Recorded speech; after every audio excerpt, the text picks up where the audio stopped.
All right, shalom, shalom. All right, shalom, shalom. All right, before I get started, I want to give all praise and honor and glory unto Yahweh, Ba'Shem Yahushai, Ba'Shem Rakak. All right, double honor to our apostles and elders of Great Millstone and rule well. And shalom, wakasa Allah Habakyar, which means peace and mercy to the elect throughout the four corners, wherever you may be. All right, I'm the brother Amar from the branch of GMS Cleveland. All right, come back at you with another video. Lord, what is be edifying to whomever may be watching. And I just want to get into this lesson. Going into the dry bones. All right, if you don't know, you should know already. This particular chapter that I'm about to read, not the whole thing, but some verses, that highlight the topic. The dry bones is speaking about Israel, which, like I said, one of the verses is going to pinpoint that. And the message that we are bringing to you Israelites is that you need, you need this water. All right, the reason why I say that, because there's another reference that I was going to bring out concerning a chapter, which is John, the 4th chapter, when Yahweh was speaking to that heathen woman, which was a Samaritan. He was talking about the water. You know what I mean? That if I give you of this water, you would no longer thirst. And that is what we are providing. All right, we're providing to our people, the elect of our people, that is that water that they're in dire need of. Because clearly, they're dry bones. Clearly, they are in need of water. That these niggas is thirsty. It's funny too, man, because Jay got a lingo where it reflects a lot of the scriptures. Like Jake, for instance, the men and the women. Like, say if a woman feel like you desire her, you want her like really bad, she'll say, "Oh, this nigga's thirsty for me."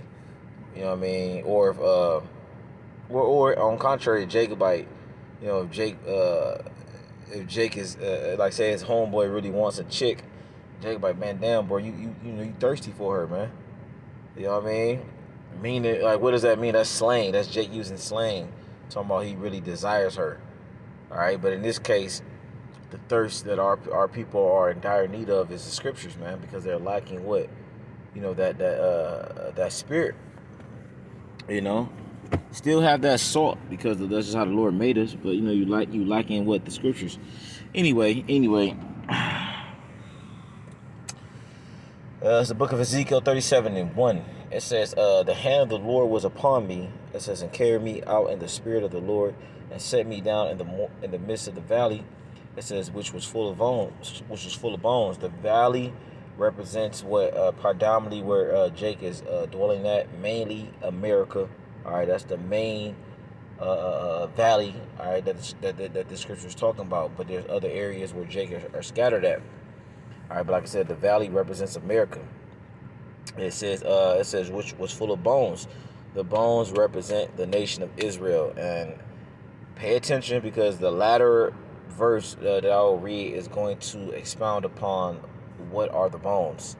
It says, verse 2, it says, and caused me to pass by them, and by Israel I mean you so-called Negroes, like these was Native Americans. It says, and caused me to pass by them round about, and behold, there were very many in the open valley, and lo, they were very dry. Right, and what is a dry bone? Essentially, a dry bone is dead. A bone is alive when it's attached to fluids, water. All right, and it has what, the marrow in it, or the bone marrow. All right, when you see a dry bone, is lacking all those things that I previously mentioned, and that's you Israelites. You lack the essential needs for you to be alive spiritually. That is. Of course, you walking around, breathing, talking shit, hooping, all the whole 9 yards, man, on IG. Of course, you're alive, but you living, but you're not alive, so to speak. All right, and that's why the Lord compared you to a dry bone. You, like I said, you physically walking around, breathing, and the whole 9 yards, but you're not spiritually alive. It says, he said unto me, son of man, says, can these bones live? Look, that's what, like, can these bones live? It says, and I answered, O Lord, Yahweh, thou knowest, man. So the Lord was asking Ezekiel that question, can these bones live? And then Ezekiel replied, what, thou knowest, Lord, only you know. It says, again, he said unto me, prophesy upon these bones, and said to them, O ye dry bones, hear the word of the Lord. And see, this is what we're saying to our people, man. You bones, you dry bones, you need to hear the word of Yahweh Shema Shai. You need to partake into this spiritual feast. You need to partake into the things that we are talking about, man, because you know, contrary to popular belief, you don't have it. I don't give a damn how much money you got. I don't give a damn how much resources and assets you got. At the end of the day, if you don't got Yahweh Shema Shai, you are still through. You dead. You're nothing. What makes you special, what makes you a chosen people is not that you got melanin in your skin, is the fact that Yahweh Shema Shai is your power. All right, and you are the chosen people of that power. It says, verse 5, thus saith the Lord Yahweh unto these bones, behold, I will cause breath to enter into you, and ye shall live. You see that breath is talking about what? The spirit that will rest upon the elect in the latter days. All right, and I'm gonna get this real quick, man. Let me see.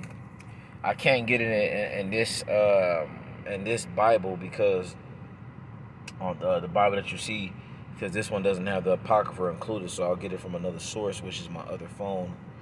It has the Apocrypha written in it. Let me get it real quick, man. It's the book of Ezekiel, chapter, because it mentions that breath, and I will cause breath to enter into you, and you shall live. 2nd Ezra 16, verse 61. It says, and made man. I'll start up above. It says, verse 59. He spreadeth out the heavens like a vault. It says, upon the waters, it says, have he founded it. And the deserts have he made springs of water, and pools upon the tops of the mountains. It says that the floods might pour down from the high rocks to water the earth. It says, he made man and put his heart in the midst of the body, and gave him breath, life, and understanding. So that's what the breath is, man. It's that life and understanding of what the ways of Yahweh Shema Shai. Because when you go to 2nd Ezra 3rd chapter, he's going to expound more upon that, man. The breath is talking about the ways of Yahweh Shema Shai. That is what makes you alive. All right. This is verse 6, and it says, and I will lay sinews upon you. It says, and will bring up flesh upon you, and cover you with skin, and put breath in you. It says, and ye shall live. It says, and ye shall know that I am the Lord. So yeah, that breath, that skin, the covering is all what synonymous with the Lord, what pouring the Spirit upon you. All right, so where you're covered with a covering. All right, that is of Him, and not of a false idol or false ideology. It says, verse 7, so I prophesied as I was commanded, and as I prophesied, there was a noise, and behold, a shaking, and the bones came together. It says, bone to his bone. It says, and when I beheld, lo, the sinews and the flesh came up upon them, and the skin covered them above. It says, but there was no breath in them. All right. So when you look up what a sinew is, you know what I mean. Let me just Google it real quick. It says sinew. It says literally mean the tough, fibrous tissues known as tendons that connect muscle to bone.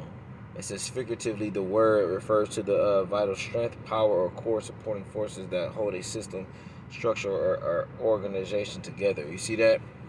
So those are the sinews that the Lord was talking about. These are the things that pretty much bring you Israelites back unto Yahweh Shema Shai. So when it says, when I beheld, lo, the sinews and the flesh came up upon them, and the skin covered them above, it says, but there was no breath in them. The sinews is physically and carnally speaking, it's talking about the tendons.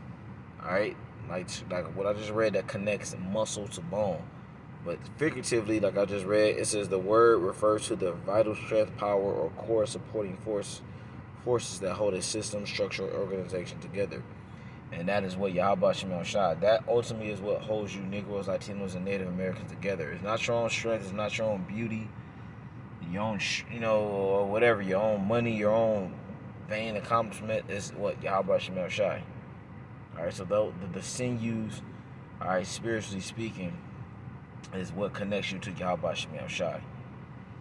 It says, verse 9, it says, then said he unto me, prophesy unto the wind, prophesy, son of man. It says, and say to the wind, thus saith the Lord Yahweh. It says, come from the four winds, O breath, and breathe upon these slain. It says, that they may live. It says, so I prophesied as he commanded me, and the breath came into them. It says, and they lived. It says, and stood up upon their feet, an exceedingly great army. And see, this is what is taking place before the world's eyes. Vocab, none of these people can't understand what is happening. It's prophecy, man. Nigga, the prophecy said that, you know what I mean, once the prophets will prophesy unto the dry bones, which are you Israelites, in the latter days they will recognize and wake up to whom they are, and they will stand upon their feet an exceeding great army, i.e. the camps, i.e. the believers, alright, that believe on the Lord. They will begin to cling to their heritage and denounce whatever it is that they were into. It says, verse 11, then he said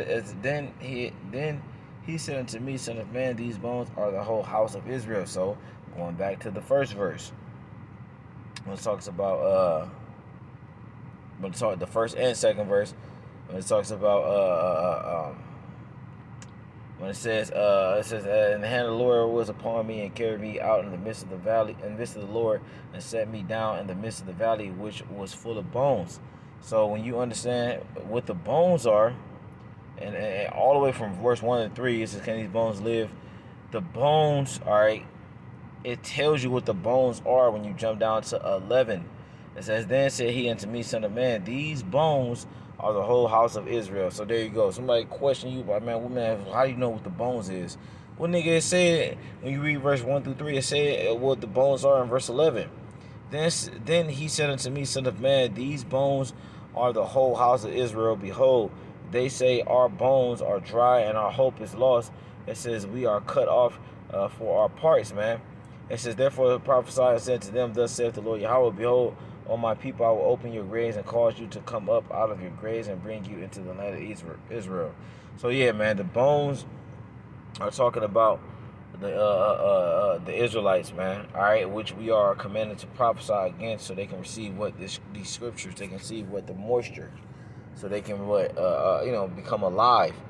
All right, when you go to, which I quoted earlier, I gotta get it. You go to the book of John 4, and